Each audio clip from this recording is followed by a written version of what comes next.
Welcome, everybody! It's so cool! Woo! Holy cow, it's fantastic to see everybody out here. My name is Dr. Haley Chatelain. I use she, her pronouns. I'm Vice President of UAW 2750, NIH Fellows United. And I'm going to say right from the top here that I am speaking in my personal capacity, and I'm not on behalf of any agency, same as everybody else who you hear after me. And I am so pumped to see out here. We have scientists out here. We have researchers out here. We have healthcare workers out here.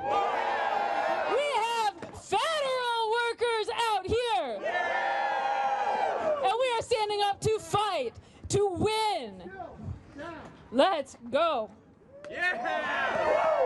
All right, and now first up, we have here a speaker from NIH Fellows United, UAW 2750, Dr. Ian Fucci, a cancer researcher, a father, and a federal worker.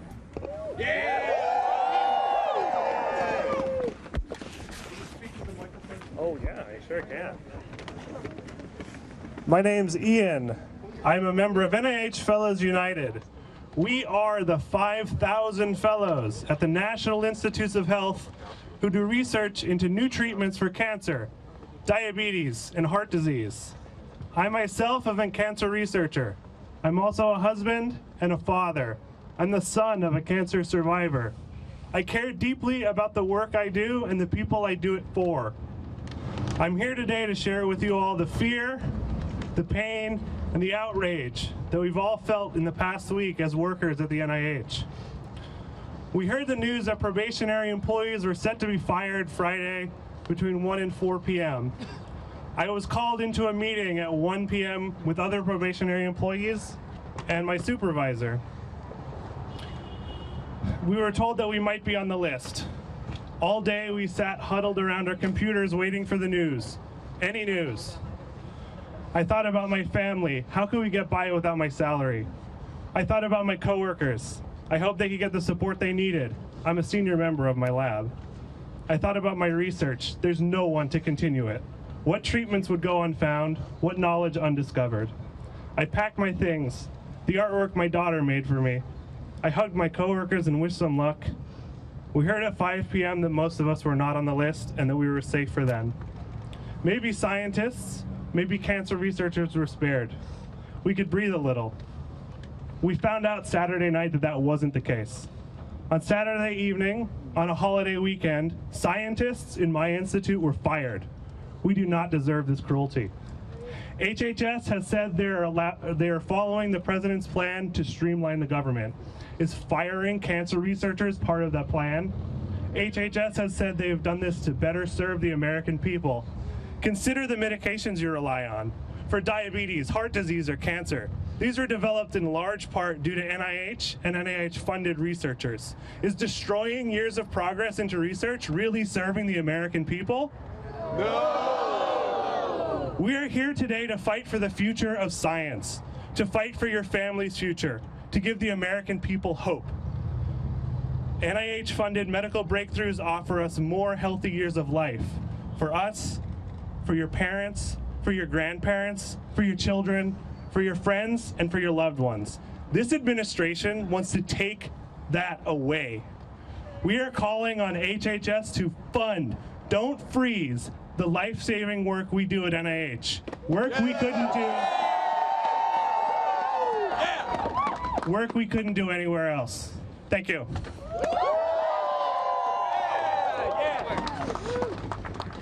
Thank you. Next up, we have Congressman Jamie Raskin, who represents the 8th District of Maryland. Many of us here at NIH, and is a champion for biomedical research here in the U.S. and therefore globally. Welcome to the stage, Congressman Raskin. Good morning, everybody. Good morning, good morning. Hey, I brought you guys a chant. Because back when I was in school, I wasn't very good at making posters because they were illegible. But I became the chant master. So I'm going to try out a new chant for you, all right? How about this one? Hey, hey, RFK, hands off the FDA. Hey, hey, RFK, hands off the FDA.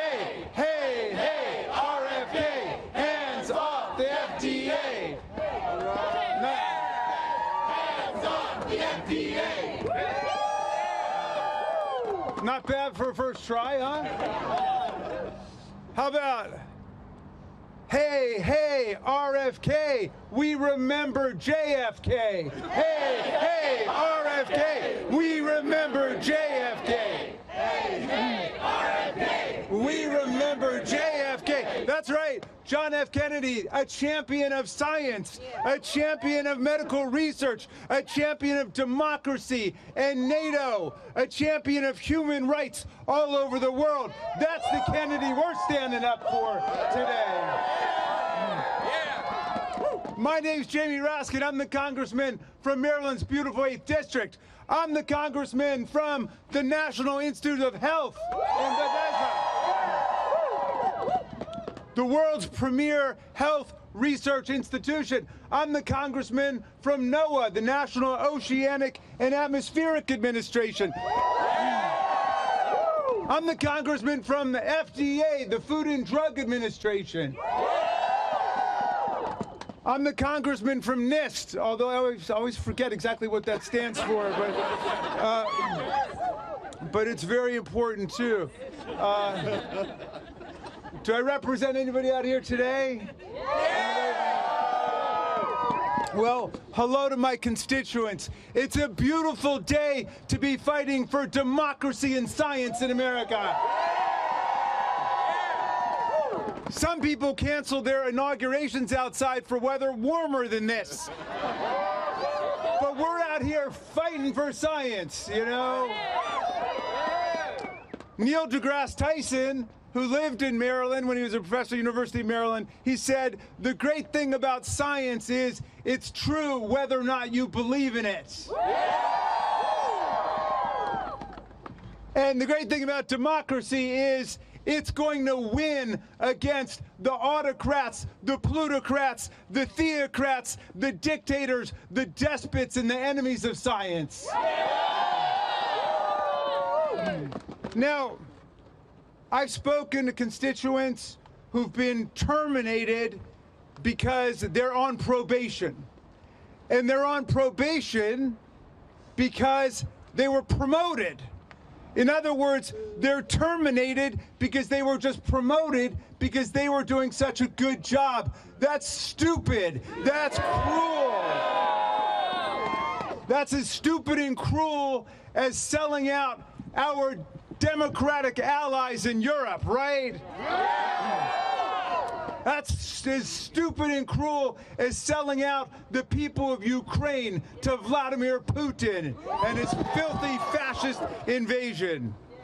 Now, they're waging war on the healthcare workers in America. I've got constituents who are doing the critical research America needs into AIDS and HIV, into autism, into breast cancer, into colon cancer, into leukemia, into cystic fibrosis, into multiple sclerosis, into malignant narcissistic personality disorder, okay?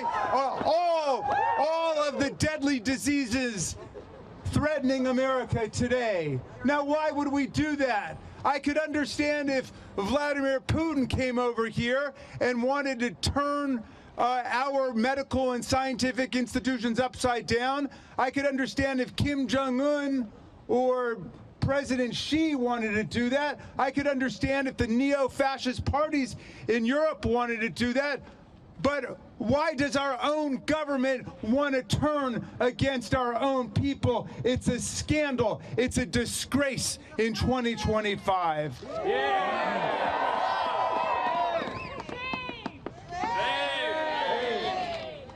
Well, thousands of healthcare workers were fired starting on February 14th. our very own Valentine's Day massacre against federal workers. And I just want everybody to be clear. This is in blatant, flagrant, naked violation of the civil service laws. The heart of the civil service is you can't fire people for political reasons. You can fire them only for poor performance or professional misconduct, like embezzling money from the government. These are people who have superior work evaluations, and yet they've been sacked in total violation of the civil service laws and in total violation of the First Amendment. The reason they're being fired is because they won't bow down to Donald Trump and Elon Musk. But the people of America are going to stand up for the scientists and the health researchers that we need.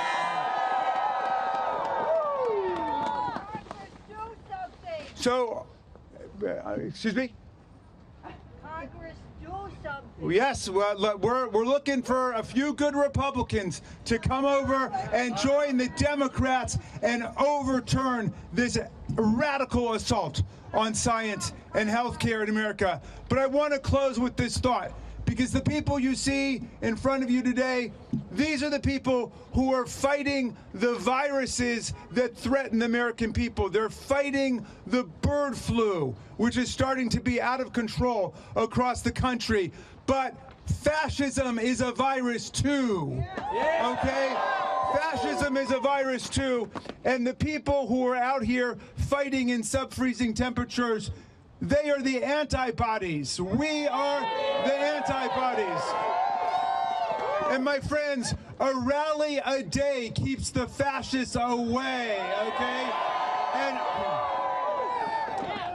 we are going to spread these rallies not just all over Washington, D.C. in front of the federal departments and agencies that are being attacked, and not just all over the state capitals where people have been meeting, but all over America. We are going to build up massive herd immunity to the fascists in America.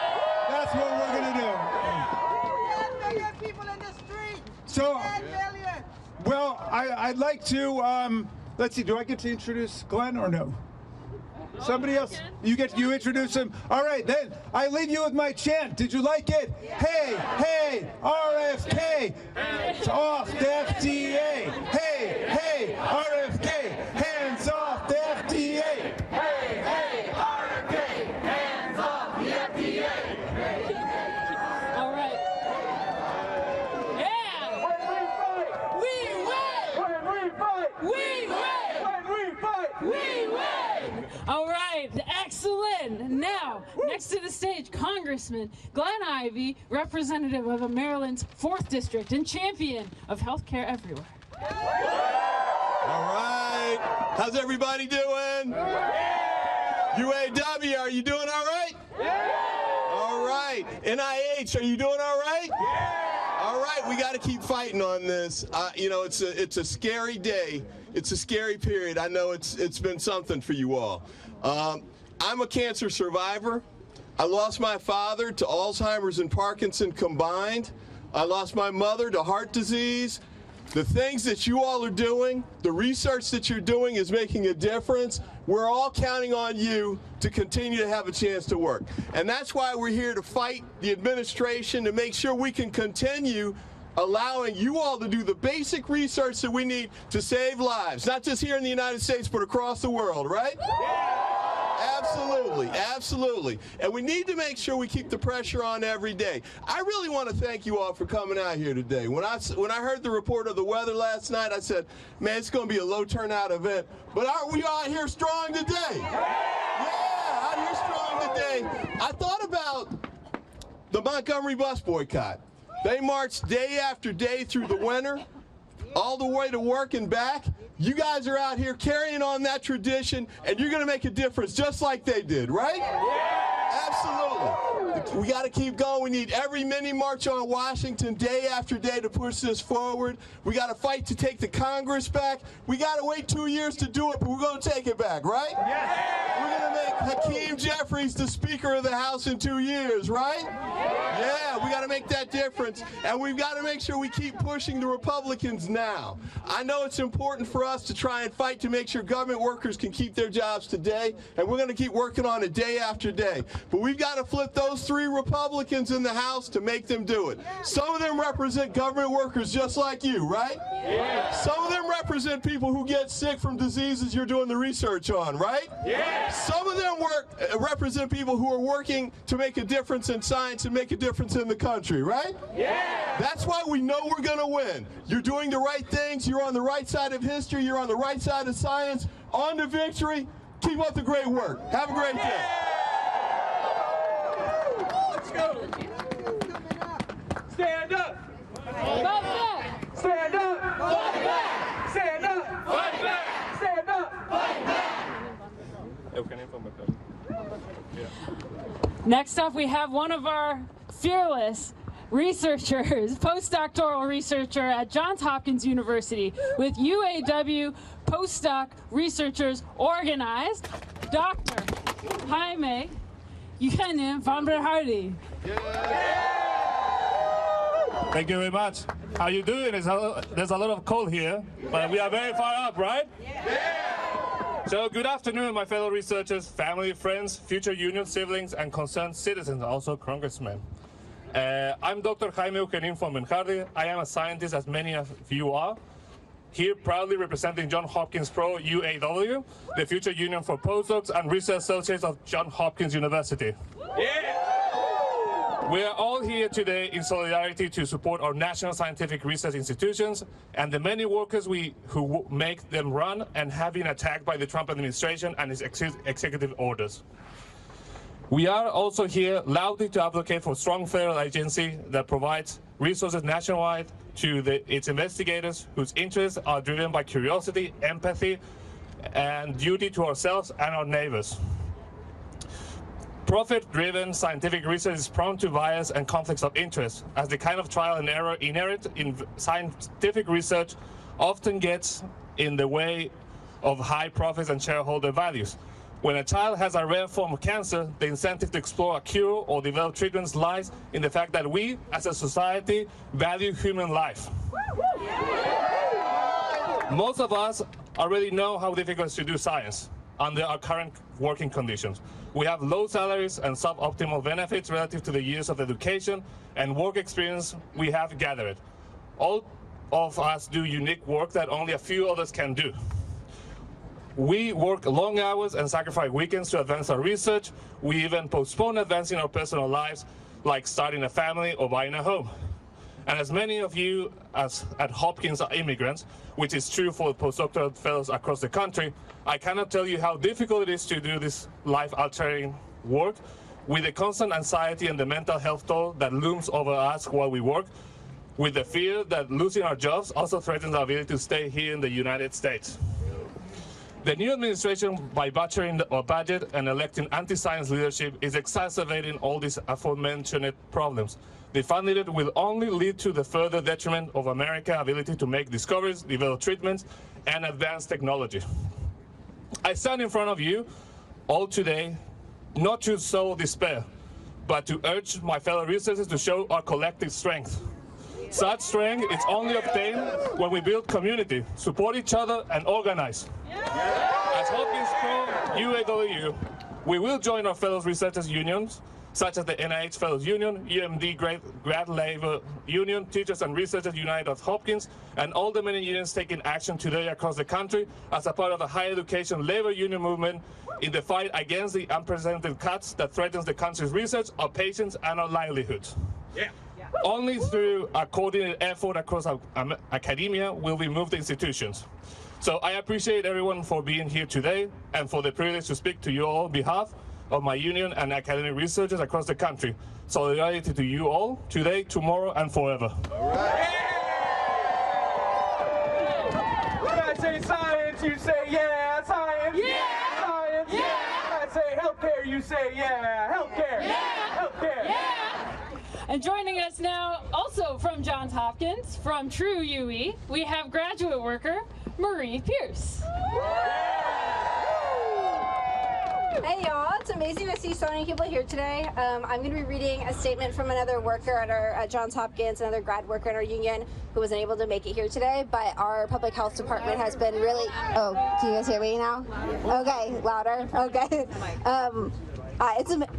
Closer. It's amazing to see everyone here today. I'm going to be reading a statement on behalf of another worker from Hopkins who couldn't make it. We have had really massive impacts on our public health department as well as everyone who does biomedical research at Hopkins. So, in the flurry and fervor that's happened in the wake of the executive orders that have attacked the NIH's ability to scientifically evaluate and fund research, what I think has been missed is the fundamentally human costs that these cuts present. The vast majority of news articles I've seen both in defense of the current administration and the Doge's attempt to cut costs to maximize efficiency, and many of the responses criticizing those cuts have primarily spoken in purely numeric terms of the dollar amount saved, percentages, and deficits that will be incurred. I think any amount of public support for these cuts and limitations on life-changing and life-saving research, and make no mistake, that is what the NIH funds, is in part our failure as researchers to communicate to the public what federal funding truly allows us to do.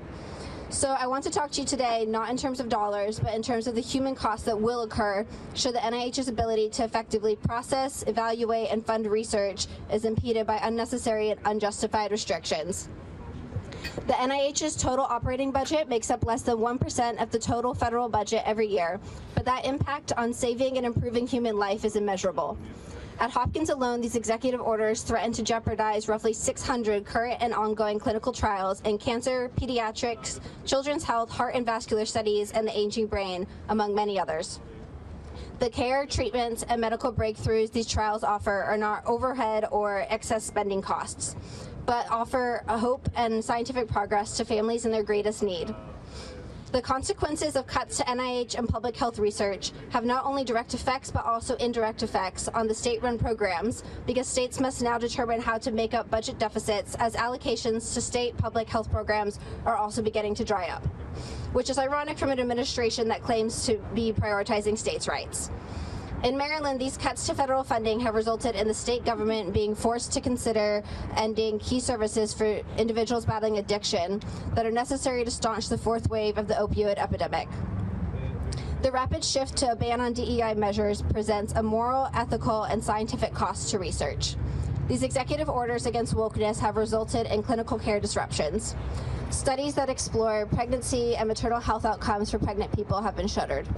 Emerging areas of research are being stunted at their nascency as pre- and postdoctoral grants are being canceled. At Hopkins, there are currently 81 doctoral workers whose dissertations are being funded through F-31 grants, 34 of which are F-31Ds. The evaluation criteria and scientific merit for F-31Ds are identical to F-31s. The sole difference between the two is that an F-31D specifically supports training for individuals from underrepresented backgrounds in the biomedical sciences. These 34 doctoral workers and their commitments to the communities they serve as researchers and clinicians are threatened by this administration's cuts, not because their research is not scientifically rigorous or worthy, but solely because this administration believes they are not worthy. Workers who thought they had secured external funding and were planning on defending their dissertations by May 2026 are now being told they must finish by this August or leave their programs. This is not only appalling because these disruptions are placing doctoral workers' dissertations at risk, but also presents a bioethical problem. By stopping funding mid-grant, this administration is forcing researchers to renege on research commitments made to already underserved communities, a serious breach of trust. This threatens to undo decades' worth of work to rebuild trust in vulnerable and marginalized communities that were historically taken advantage of in biomedical research. Violating this tenuous trust has been built by defunding virtually all grants to the National Institute on Minority Health and Health Disparities will set health research back decades. Moreover, this administration is doing so under the guise that we should be studying all populations equally for all problems, which is neither scientifically reasonable nor economically efficient. Not all populations are at the same risk for the same outcomes. Why would or should we allocate resources to studying or trying to prevent the spread of HIV amongst elderly white women when the risk of HIV transmission is virtually zero? Or why would we study pregnancy outcomes in straight men? Or what is the point of studying the efficacy of novel prostate cancer in females? Diversity of background, experiences, and thought only strengthens research because it improves the number of eyes, angles, and perspectives on a problem. It causes us it causes us to reconsider issues and pose new and better questions. It pushes the field forward and allows for new answers and solutions to be found. Cuts to scientific research present no real benefits and all but guarantee preventable costs to human life. Fund, don't freeze! Fund, don't freeze! Fund, don't freeze! Fund, don't freeze! Fund, don't freeze! Fund, don't freeze! Fund, don't freeze! All right, all right, all right. Yeah! Next up, we have Kaylin Price. She is a neuroscience graduate worker at the newly formed George Washington University 2. George Washington University Grad Workers United. Yeah! Part of SEIU Local 500. What's up, everybody? It is such an honor to be here. My name is Kaylin Price. I'm a neuroscience graduate student, graduate worker with GWU2. So where are my GWU2 folks? We just won our election, 99.4% yes. Graduate workers are ready to work not just for science, but for the betterment of all mankind by doing research. We are organized because you have to be organized. You have to out-organize fascism. We are here with the SEIU Local 500 with amazing support, solidarity with all of the other workers here. And it is important that we understand exactly what is at stake right now. I am a proud HBCU educated scientist from North Carolina A&T State University, where I got my undergraduate degree in biology, and I know exactly what it means to do work that is great work with less than what you should have. My brilliant current advisor put it like this: cutting indirect costs is like telling a football team to do their work with only the players and the coach. No lights for the field, no physical therapist for the players, no water for the showers. Just tell them, get out there and do it. What's the problem? You've got to think about what they're telling you and why they're misleading you.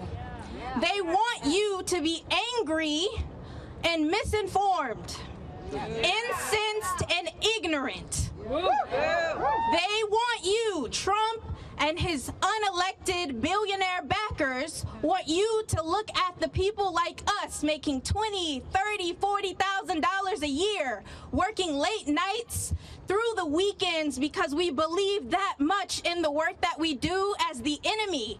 We need 2 and 3 roommates to keep doing the work that we do because we believe it's that important. We are not the enemy. Our colleagues that we are also organizing with, who keep the fume hoods running, who keep the electricity running, are not your enemy. They're your neighbors, they're your friends, and they are helping to make sure that the work that we do is possible. It isn't just enough to have a good idea. You need a building to do it in. You need lights. You need clean water. You need all of the materials that keep a facility running. So saying facility and administration like it's a bad word is ignorant. It is unacceptable that we have to be out here begging for money that is already guaranteed. What they are doing is theft.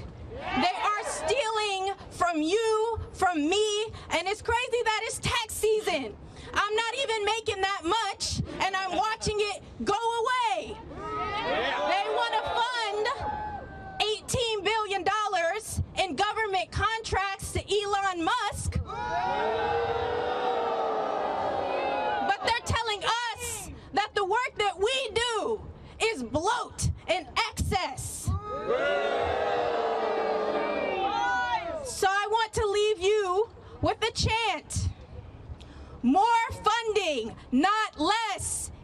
research funding theft. More funding, not less. End research funding theft. More funding, not less. End research funding theft.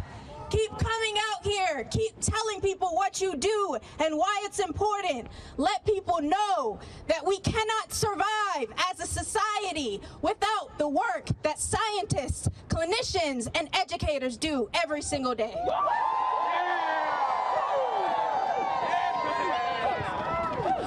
All right, all right. All right, and now we have heard from some of our workers here at NIH, down the street at George Washington University, up in Baltimore at Johns Hopkins, and now we will hear from Senator of our great state of Maryland, a champion for higher education and for labor, Senator Chris Van Hollen. Thank you, great patriots all. Are we going to shut down the illegal Elon Musk takeover of the government? You bet we are. We're going to fight this in the courts. We're going to fight this in the Congress, and there can be no business as usual in the Congress. And we're going to fight this in gatherings like this all over the country, because we need to shut down this illegal operation. I want to thank all of you. All of you are dedicated to protecting the public health. All of you are dedicated to making sure that we do the medical research that saves lives. And there's no sugarcoating this. These cuts will kill more Americans. When you conduct research into cancer, into diabetes, into Alzheimer's, into heart disease, and into all the other diseases that plague American families, you are saving lives. And taking that away will result in more Americans dying early and more American suffering. Are we going to let that happen? No! Hell no! So what is this all about? What is this all about? It is about the great betrayal by Donald Trump. Look, on the campaign trail, what did he say he would do? He said he was going to cut prices. He said he was going to look out for working people. But as soon as he was sworn in, he began that great betrayal. He ended up slashing important services like medical research that help every American family to make way for and pay for what the next step they're going to take is, which is tax cuts for very wealthy Americans at the expense of everybody else. Are we going to let that happen? And who did he bring in to do his dirty work? Elon Musk. Elon Musk. So this is the most corrupt bargain in American history. Elon Musk spent $280 million to elect Donald Trump. And Donald Trump turned around and gave the keys to federal agencies to Elon Musk. And make no mistake, and you know this has nothing to do with greater government efficiency. Nothing. This has everything to do to taking over the reins of government, to serve the already powerful, and to slash public services that help every American, to make more room for tax cuts for Elon Musk. That is what this corrupt bargain is all about. Are we going to shut it down? Yeah! We're going to shut it down because we're going to get the story out there to every American. They, as you said, they want all of us to be quiet. They want us to just suck it up. Are we going to suck it up? No! Hell no. So what this is about is not lowering prices and not helping working people. This is about enacting Project 2025. Now, I don't know about all of you, but I dare say you do remember that when he was on the campaign trail and when he was asked about Project 2025, Donald Trump's like, I don't know what that is. Who are those? Who are those people? That was the big lie. That was the big lie. And why did he pretend to know nothing about it? Because he knew how unpopular it is to enact those provisions. But that is, in fact, what they're doing. They're not doing what he said he was going to do on the campaign trail. He's enacting Project 2025, which he said he knew nothing about. And in fact, Russ Vought is the guy who co-authored Project 2025, and he is now in the cockpit of the White House when it comes to federal agencies. So are we going to shut down Project 2025? Yeah! Because, you know, if you're about creating more efficiency, you don't fire all the IGs, first of all, do you? I mean, the IGs are there to look out for waste, fraud, and abuse. So firing the IGs actually clears the way for more corruption. So we can shut down everything we can in order to make sure that we shut down the Elon Musk operation. I want to thank all of you for doing that, because at the end of the day, you are here to save lives. We need to make sure we get it done. Thank you all very, very much for what you do.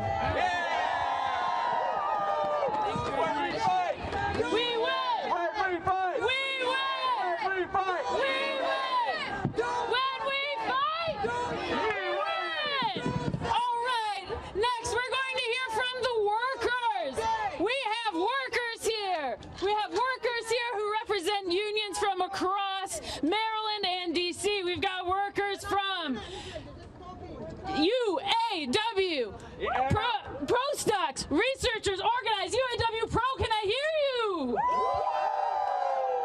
We have researchers from UAW, Graduate Labor United, UAW Glue, UMD. We have researchers from George Washington University, SEIU Local 500. Researchers here from UAW 2750 NIH Fellows United. All right, worker power, scientist power, researcher power, that's what drives this. And so now we're going to hear from more of those folks. One after the other, you are going to hear story after story of how people, workers just like you and me, have been affected over the last few weeks. So here we are. Our first speaker up here, we've got Jordan Lara. Hi everyone, my name is Alexander Jordan Lara, and I am speaking here in my personal capacity. I was a member of Dr. Lawrence Tabak's lab, and I want to tell you a story about how last week aged me a year. For those of you who may not know, he was the acting director of the NIH and the longest serving deputy director in NIH's history. 10:30, Tuesday night, I got a surprise email from Dr. Tabak saying that he was to be retiring immediately. It was obvious to me and anyone who has wrinkles in their brain that he was forced into leaving the NIH. If they can force out the top NIH official, what do they plan to do with the rest of us? Don't worry, they answered that really quickly with their assault on probationary workers. In between experiments on Friday, I ran around my institute collecting people's testimonies, contact information, while trying to provide resources, guidance, and reassurance. The most productive and accomplished fellows in my institute were facing the prospect of losing their jobs, careers, and visa status, all because of the whims of some oligarchs. This week, these same workers are expected to continue as if business is usual. How can we expect people to discover cures and treatments when they're occupied discovering if they still have a job? The end of the week left me with some hope. In a lab full of scientists concerned about their co-workers' livelihood, science, and the country at large, it was clear to me that we're all in this together, just as we are today. When they come for one of us, they come for all of us. And we're here to say enough is enough. Because when we fight, we win! When we fight, we win! Thank you.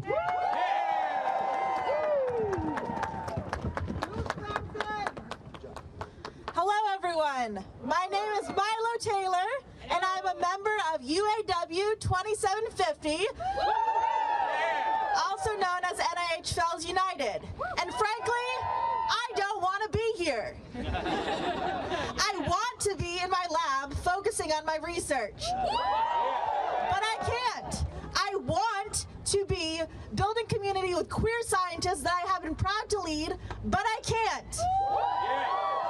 This is because on January 21st, the current administration instituted a ban on DEIA positions and programs in the federal government. Overnight, my group's website was taken down and colleagues I'd worked beside for years were out of a job. 2 years of our blood, sweat, and tears, building networks, fostering community, and many more of history before us, reduced to broken links and uncertainty. In the wake of such a clear attack on my queer colleagues, how can any of us go about our day-to-day work? Through community, we have found a way. Despite bans on presenting our research, halts on funding, and direct attacks on our identities, we have passed candidacy exams, been accepted to graduate school, all while raising our voices to protect our fellow scientists. While some may think the administration's actions are a bold display of strength, I think they are a clear admission of fear. This administration knows the power we have when we stand together, and that's why they're trying to undermine us. You can eliminate DEIA. You can stall our research, but we are not going anywhere. We will work together to protect every single one of us. Fellow organizers, do not give them the satisfaction of succumbing to the overwhelm. Keep raising your voices. Keep excelling at what you do and remind them why they should fear our power.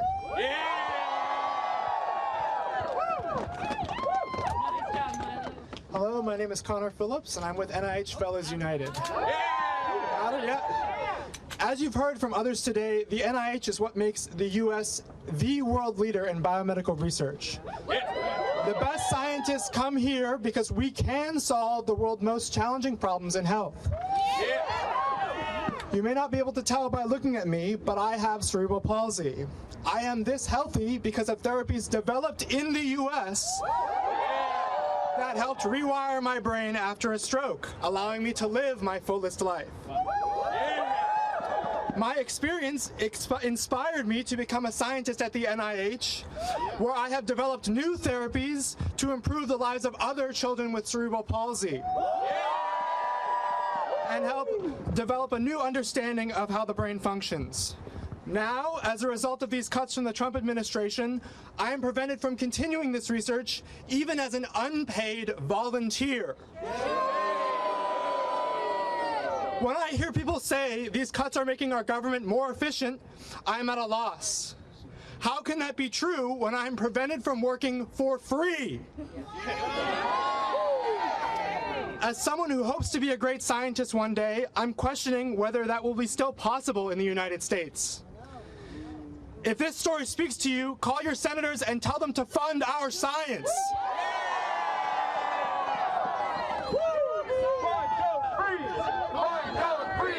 Fund, don't freeze! Fund, don't freeze! Fund, don't freeze! Fund, don't freeze! My name is Rakshita Balaji, and I'm a research fellow at the National Institutes of Health, and also a proud member of NIH Fellows United, UAW 2750. My work centers around understanding the science behind chronic pain, which afflicts about 1/4 of adults in America, with conditions ranging from migraine to arthritis to fibromyalgia. My colleagues and peers at the NIH are some of the most talented and passionate people I know and have had the absolute privilege of training alongside. And it has been absolutely shattering to watch my community, the people I care about, suffer from this undeserved stress, confusion, and frustration brought about by executive actions that have squandered our scientific progress and uprooted our livelihoods in just 1 month since the presidential inauguration. From gutting research funding, to tearing professionals from their posts, to policing speech around equity and inclusion, this administration has punished dedicated employees from our life-saving work, causing harm that will extend into the lives of every American who seeks a better quality of life from our medical breakthroughs. As scientists, researchers, and clinicians, it is imperative that we may be able to continue our work free of this pervasive threat posed by condemnable directives that are antithetical to the missions of public health, knowledge, and justice in the United States.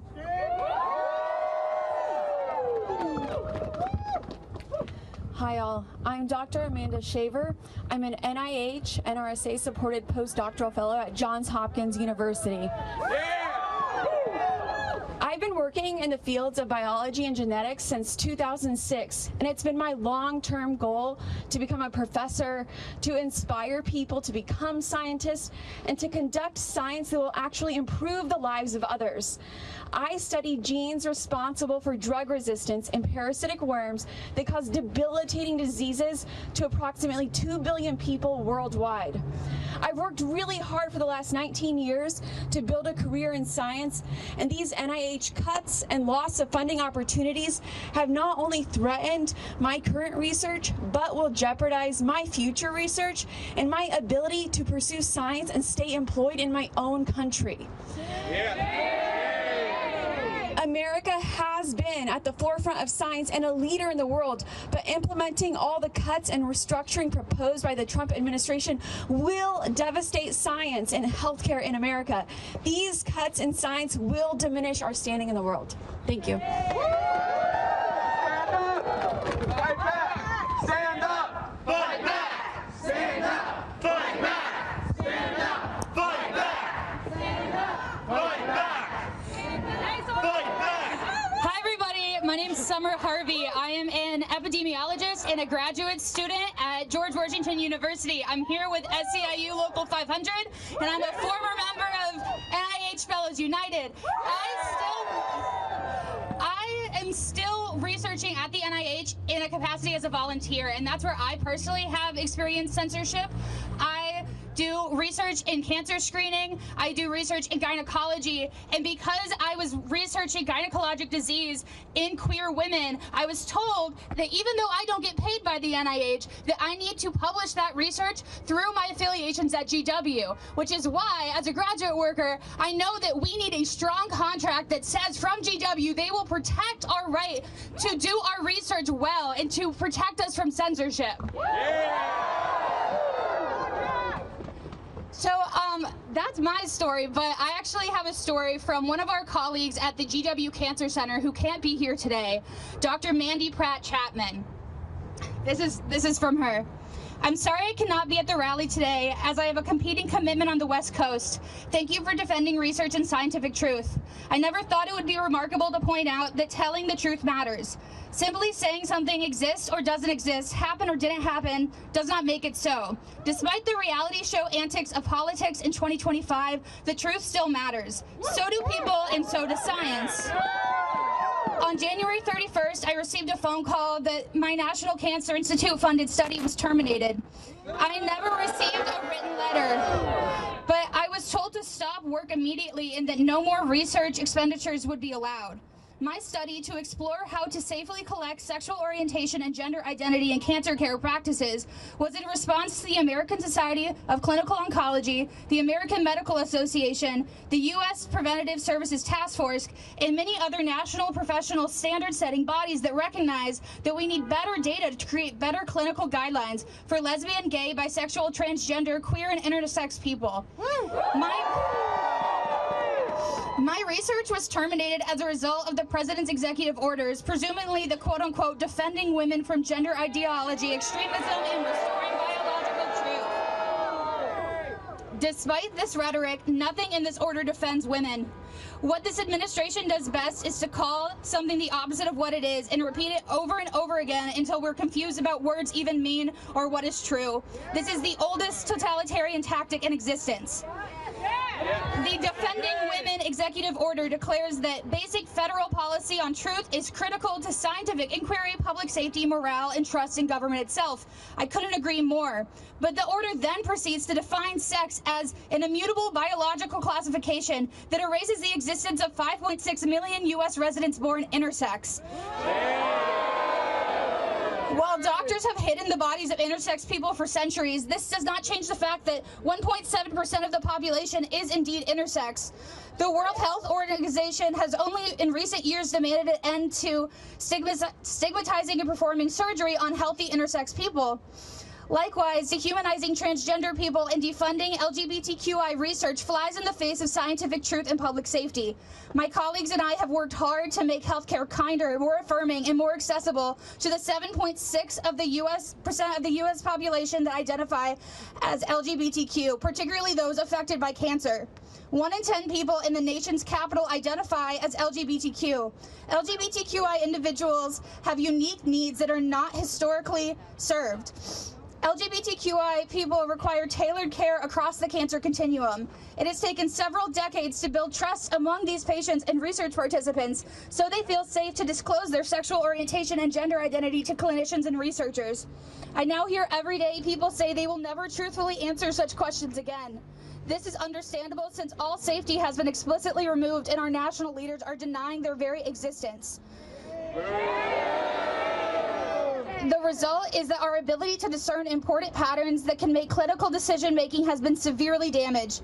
The erasure of sexual orientation and gender identity data from federal data sets and our national networks of research impairs our ability to improve clinical practice guidelines and account for differences in the physical and social reality of LGBTQI bodies that deserve health and wellness just as much as any other American. The recent politicization of federal funding under a bizarre moniker of freedom has created great strain on designing and conducting research and on the public health of our nation. Eroding community trust, removing federal data sets that track cancer surveillance, censoring scientific language, freezing funds, and cutting billions of dollars from scientific research. These are extremely short-sighted and dangerous actions. We have quickly lost trust of communities that have experienced the worst health outcomes in the country due to structural bias. We have lost trust of our international allies. We will lose a generation of scientists. We are turning over innovation to other countries when historically being a biomedical leader was something that we were proud of. We are watching centuries of American innovation crumble for oligarchic personal gains. Let's be clear, no one voted for cancer research. No one voted to cut cancer research. It is the hallmark of a bully to state what they simply wish to be and attempt to use force in order to bolster their sense of power. It is our civic responsibility to call out every untruth and collectively defend those in our nation who are threatened the most. Speak the truth loudly and often. Protect each other. This is civilization. This is the only way to protect true freedom, scientific truth, and the public's safeties. Let me repeat, no one voted to cut cancer research.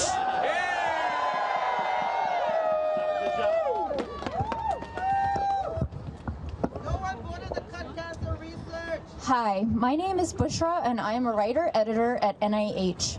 I am speaking in my personal capacity and my opinions are my own. On Saturday, I was terminated from my job along with more than 1,000 other NIH employees who had less than 1 year of service to the federal government. The layoffs include 2 of my colleagues who are also science writers.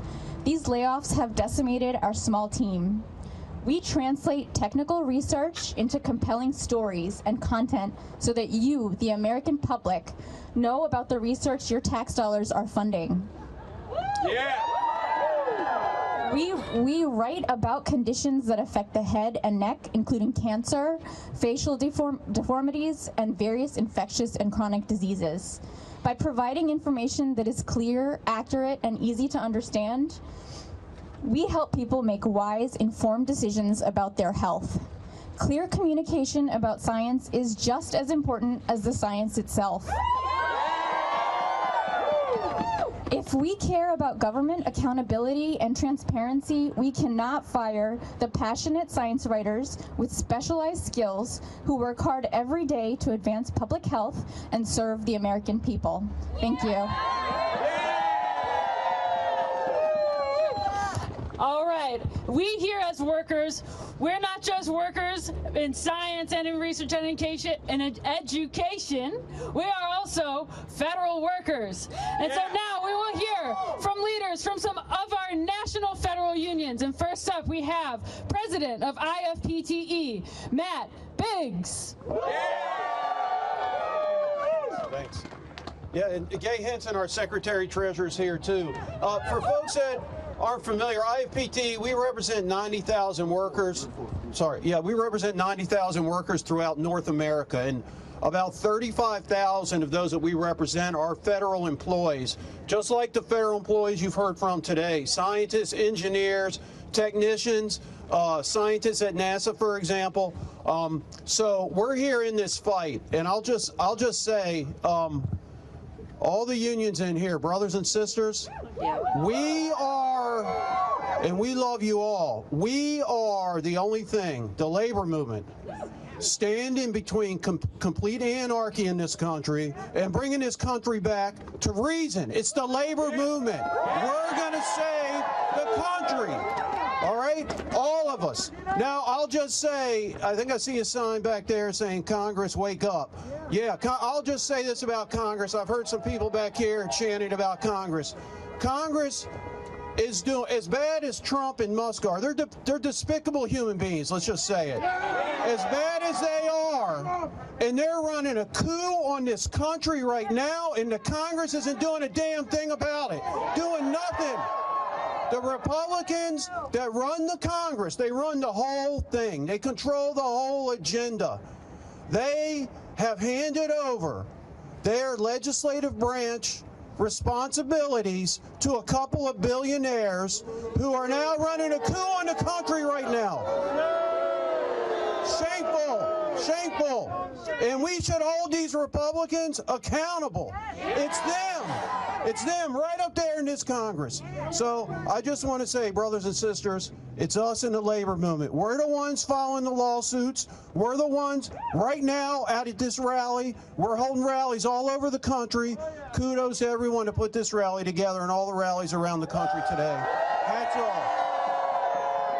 And we're going to stand up for the workers, all of these workers here. We love you. We're fighting with you. We're fighting with you, and we're going to stand up and take this country back from the oligarchs. Thank you.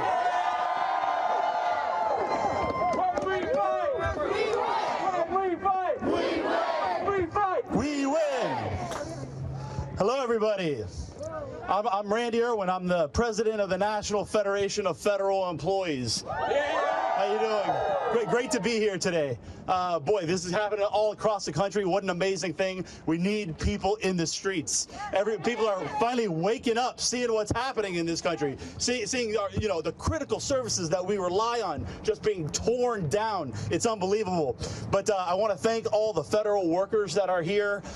Just tremendous work. I'm blown away every day at the work done by our folks in the federal government. I've heard so much about what we do for public health today. I mean, what an incredible thing. And to think that we could be losing that our public will be less healthy, unbelievable, unbelievable. But it's more than that. We're keeping our military ready, caring for veterans, maintaining our homeland security, clean air, clean water, safe borders, safe air travel. National parks and forests. What incredible work federal employees do every day.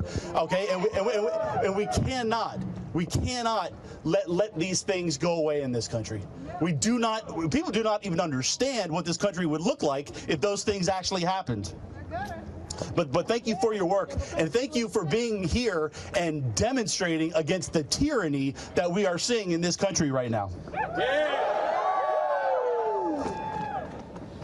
So let me tell you a few things about Donald Trump and Elon Musk. They have no idea about the critical work that you do.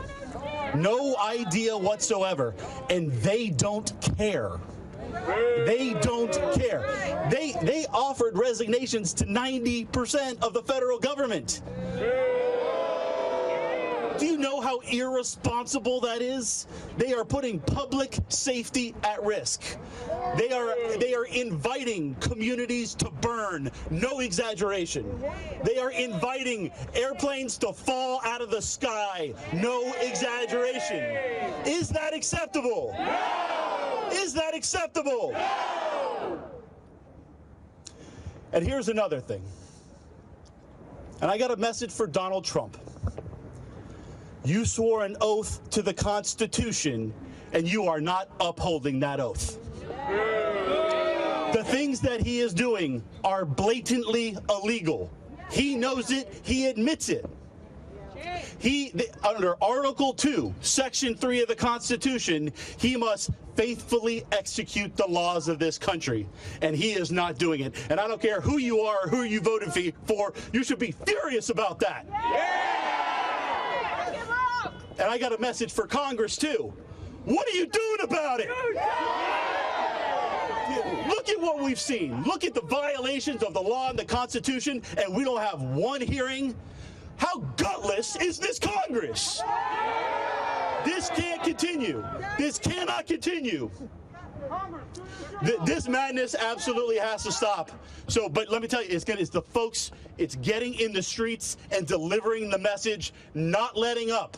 You can't give them an inch. We got to keep on telling the stories of the great work that federal employees do. We got to be talking to the media, talking to friends, talking to family, talking to getting on social media, and never letting up. This country is too special. We got a special thing here, and we cannot let it get taken away from us. Thank you. 10 million people in the streets. 10 million people in the streets. Woo! Good afternoon, everyone. My name is Anthony Lee. I'm a federal worker and chapter president for NTEU, the National Treasury Employees Union, Chapter 282. We represent employees at the Food and Drug Administration, the FDA. And we're here to stand in solidarity with our brothers and sisters from UAW and from all the other unions that are here, and NIH is part of our HHS family. I lost my notes, so I'm just going to do this from memory. The statements that I'm making today are my own and do not necessarily represent the FDA, the HHS, or my union. We do still have the First Amendment, so this is free speech. And I did want to say what happened to our employees at the FDA last Saturday night and to thousands across the country was a travesty. It was disrespectful even. It was devoid of any compassion. The letters the FDA employees received told lies, essentially, that there were performance issues when there weren't performance issues. Shame! That's right. They disparaged the work that our federal employees, that FDA employees do to help protect and promote the health and safety of the public. Our staff fellows, much like those at NIH, were hit particularly hard with these wrongful firings of employees. But it wasn't only staff fellows. We had medical officers, doctors that are doing research and that are approving new drugs who were fired, attorneys, scientists, data scientists, and many others who received these notices in the late of night. Boo, that's right. And you should care, and the American public should care everywhere across the country because of the work that we do at the FDA, protecting and making sure you have safe food to eat, food that's free from contaminants or harmful ingredients, making sure that our medical products, devices, drugs, vaccines, all are safe and effective for their uses. And when we find that products are on the market that shouldn't be, that we have the ability to take them off of the market. All of that has been put in jeopardy by HHS and their actions. We do need safe food. There were other employees across HHS and CMS and CDCs. The CDC works with the FDA on traceback investigations, making sure that foodborne illness won't spread and bad foods can be taken off the market. These things do not help to improve the health of the public. They harm the public. And that's why we have to stand up against these draconian items and policies that the administration is bringing forth. The tobacco research that is done in our Center for Tobacco Products had a number of people who were fired. They're doing work to make sure that our children don't get addicted to or are harmed by nicotine and tobacco products. Again, not helping the health of the public when you fire hundreds of employees across the FDA that are doing this kind of work. So we have to stand up and fight back. Thank you.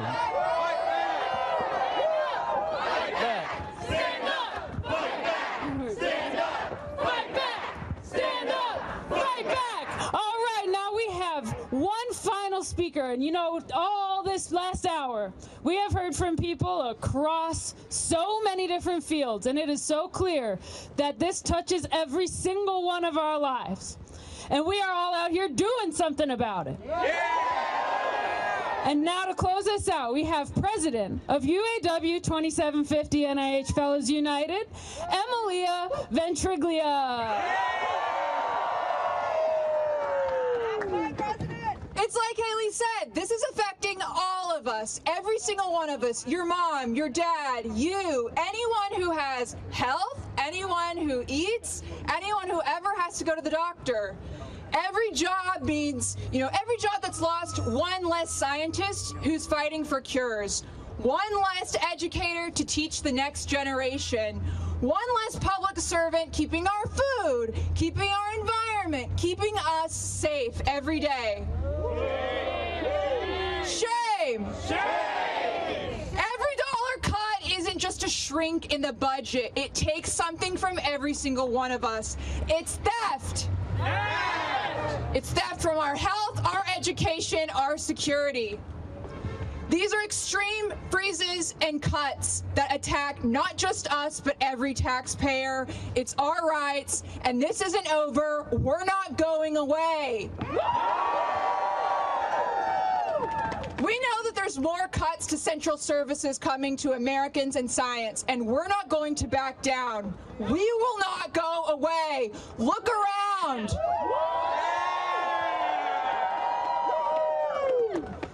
Look around also to find people with clipboards. Go to them. They're going to keep you looped in because this isn't over. We have to continue fighting. Scientists, researchers, medical practitioners, public servants, we build this country together. We keep it running. And we're not going to stand by when billionaires try to tear it down. When we fight together, we win. They may have some money, but we have the real power, worker solidarity power. Good day, everybody, and I'll see you soon.